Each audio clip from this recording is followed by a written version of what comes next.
So let's say that you're looking for a good Bluetooth earphone, but you won't settle for anything but the smoothest, most pleasing user experience. Today we are reviewing the Astell&Kern UW100MKII. This is a TWS or True Wireless EM. This means that the two earphones are separated and connected to each other wirelessly, and they are priced at $299. As you can see, this has a pretty beautiful transport/charging case.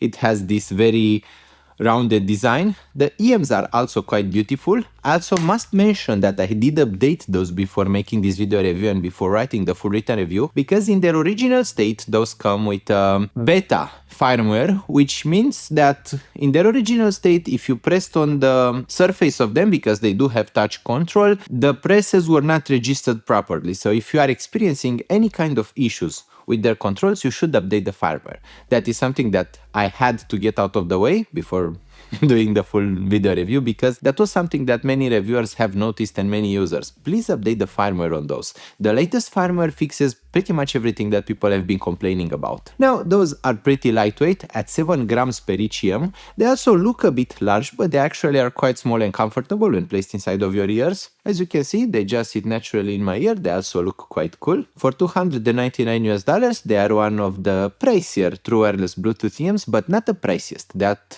title would go to HiFiMan's Van Air Wireless, which is $499. The passive noise isolation is around 20 to 25 decibels in practice across all frequencies, and it can be as high as 30 decibels on certain frequencies. You won't hear much from the outside world. I can't really hear my voice, to be honest. I am just hearing my neck doing a noise kinda. So they are very good at passive noise isolation. They do not have ANC though, and I personally, and this is my experience, but as a reviewer I do work with a lot of stuff, I personally disable ANC on most true wireless EMs. Unless I'm on an airplane, I don't want that level of active noise cancelling. So not having ANC is not a problem with the UW100MKII. They do have an ambient mode which has 4 levels, so they can amplify the noise that can be heard from the outside.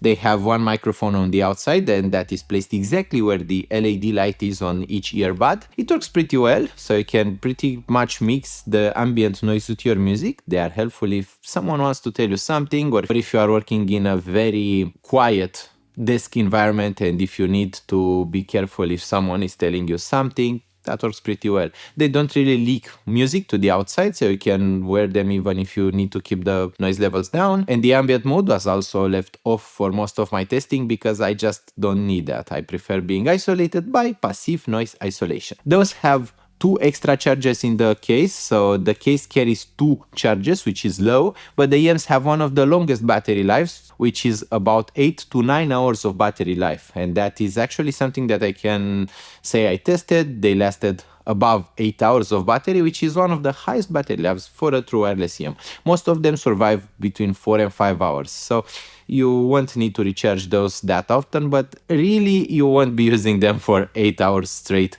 ever. Usually the longest I have been using a pair of true wireless EMs has been about 3 hours, and that was for very active gym sessions. Those would be good for the gym because they are made of a pretty high quality plastic. They won't scratch easily and they won't break if they are dropped, although they don't look quite as heavy duty and as industrial as, for example, HiFiMan's Van Air, which has a full metallic shell on the outside and a much harder plastic on the inside. Those are made to look much sleeker, more elegant, and more modern. I keep mentioning HiFiMan's Van Air Wireless because most of the other competition is priced at $199 or less, which means that HiFiMan's Van Air Wireless is the only EM that is as pricey or pricier than them, so we need to have some sort of direct competitor when doing the video review. In terms of sound, Astell&Kern UW100MKII is the follow-up of a Mark I, which I have never heard or reviewed, so I'm not exactly sure how they compare, but I can compare them to most Bluetooth and most EMs on the market right now. So the best way to describe their sound is by natural. That is the word they will respect most of the time. The sound is incredibly natural, smooth in the textures, but not overly smoothed out, so you can still hear textures, you can still hear details, even micro details.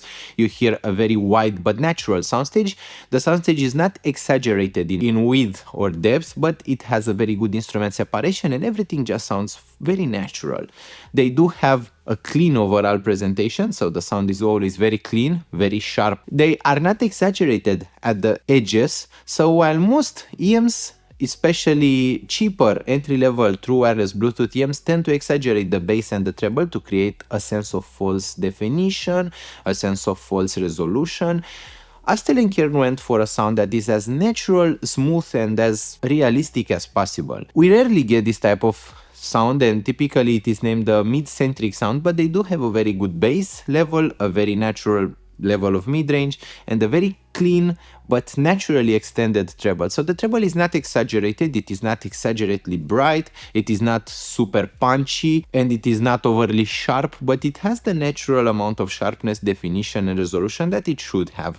The mid-range is very natural in tonality, both male and female voices are emphasized about equally. The bass is very natural, although those are not made for a bass head, and if you are a bass head, they might disappoint you because they have just a natural amount of bass. They would make jazz sound as if it was live, but they won't make drum and bass or techno or dubstep music sound as if you are in a concert hall or in a club. A better EM, if you want a more exaggerated bass and a more exaggerated treble, if you want a V-shaped signature, would be Hypheman's Van Aro Wireless or even Grell True Wireless One, both of which have higher amount of bass relative to the mid-range, relative to the treble. So the bass and the treble are usually exaggerated a bit in true wireless EMs. This is also done to hide a bit the compression algorithms, and the UW100MKII is using aptX adaptive, SBC or AAC. They can work with either Android smartphones or iPhones, but there is one limitation. iPhones only support AAC codecs, which are not as good as aptX adaptive, but aptX adaptive is not supported by all smartphone vendors. For example, here I have the Samsung S23 Ultra. The S24 Ultra is pretty much the same,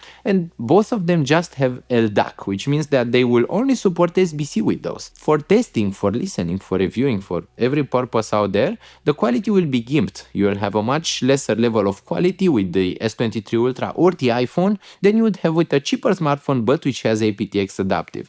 There are a lot of smartphones that have aptX adaptive. Motorola smartphones, OnePlus smartphones, even Huawei has, but Samsung and iPhone in particular are very poor at supporting Bluetooth communication, so that is important. The source you will be using for those will determine how good they sound.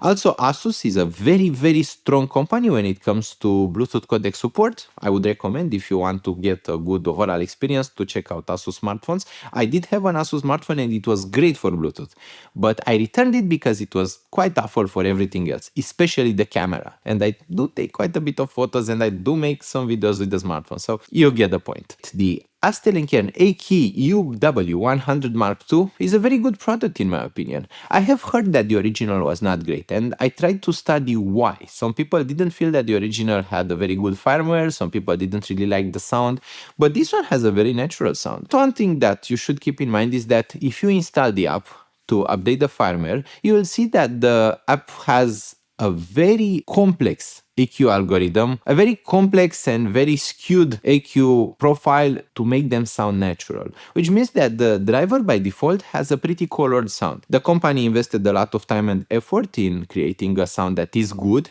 and you can use that EQ, you can create your own profile, but I would not use them without that. I would not make just a flat line and allow the driver to sound as it is, because then it sounds quite colored. This being said, most true wireless EMs have some kind of EQ being applied.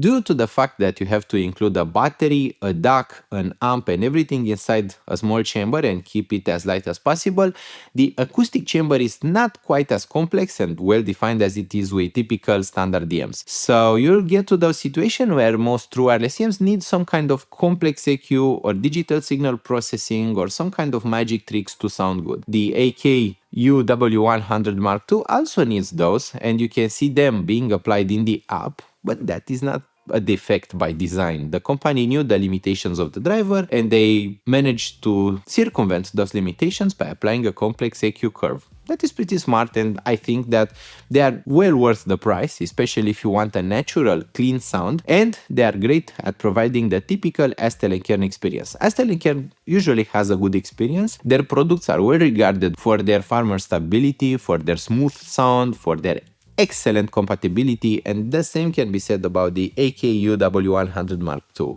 Those are very stable. Once you update the firmware, they are just rock stable. I haven't had a single connection drop with them, and I do get some signal drops with most EMs sometimes. I do mention that in the written reviews. I managed to use the touch controls quite efficiently. They don't register touch controls when I'm not intending to touch them. They have a proximity sensor on the inside, which tells them if they are being in your ears or not, and they will stop playing if you take them out of your ears. I can see that as a double-edged knife, because usually I don't want that to happen. I want to be able to take them out, clean them, for example, if I'm doing some heavy workouts, because I sweat a lot, and I mean, I'm just dripping wet when doing those workouts, and I want to clean the EM and the ear, and I don't want the music to stop in the other ear, but that is a behavior they will have. They will stop playing if you take them out. All in all, they are a good deal. They are an excellent deal, actually. At $299 US, they provide an experience that is about equal to a wired EM driven by a